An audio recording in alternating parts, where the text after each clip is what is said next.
Mga idol, isa na namang historic na gabi para kay Luka Doncic. Before turning 27 years old, Luka already recorded 50-40 point games. Yes, 50-40 point games. At dahil dyan, napasok niya ang isa sa pinakamahirap maabot na club sa NBA history, kung saan kasama lang sina Wilt Chamberlain, Michael Jordan at Bob McAdoo.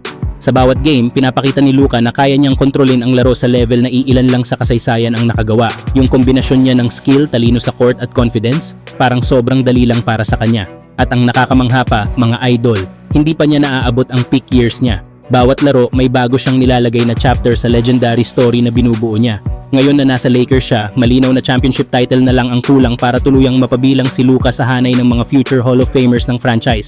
Ang dami pa niyang babasaging NBA records at sa takbo ng career niya ngayon, posibleng maging isa siya sa greatest superstars sa history ng Purple and Gold. Kayo mga idol, tingin niyo ba malapit na ang championship chapter para kay Luka Doncic at sa Lakers? Samantala, good news naman para sa Lakers fans.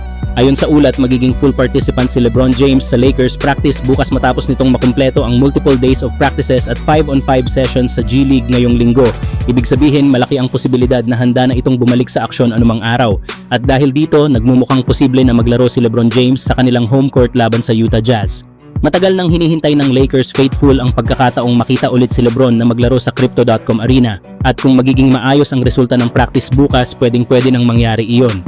Isang malaking boost ito para sa Lakers, lalo na't kailangan nila ng veteran leadership, playmaking at scoring ng kanilang superstar.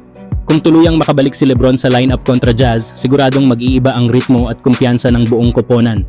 Kayo mga idol, handa na ba kayo kung biglang bumalik si LeBron sa home court kontra Utah Jazz? Samantala, isang malaking pangalan ang lumabas sa radar, si Miles Bridges ng Charlotte Hornets. Ayon kay Bailey ng Bleacher Report, bagamat dati nauugnay ang Lakers kay Jerami Grant, parang hindi iyon gaanong praktikal, lalo na't si Rui Hachimura mas consistent ngayon. Pero ang isang forward na tulad ni Bridges ay pwede raw magbigay ng energy boost sa team. In stats, Bridges is averaging 18.8 points, 7 rebounds, and 3.8 assists per game, but shooting only 39.3% overall. Oo, mas productive siya kumpara kay Hachimura sa ilang aspeto pero hindi rin sobrang transformative. Sa kabila nito, kung maayos ang timing at assets ng Lakers, pwede nilang gamitin ang ilang movable contracts at draft pick, baka makuha nila si Bridges nang hindi kinakailangang isakripisyo si Hachimura. Pero sa huli, ang tanong, makakagawa ba talaga ng malaking impact si Bridges sa roster ng Lakers? O isa lang itong dagdag energy na pwede pero hindi game changer? Samantala, patuloy na umaangat ang iba pang role players ng team, kaya exciting pa rin ang magiging galaw ng Lakers sa trade market. Kayo mga idol, anong masasabi nyo? Worth it ba si Miles Bridges para sa Lakers kapalit ni Rui Hachimura? Tipped away, Cody Martin. Miles Bridges. Bridges to the cup.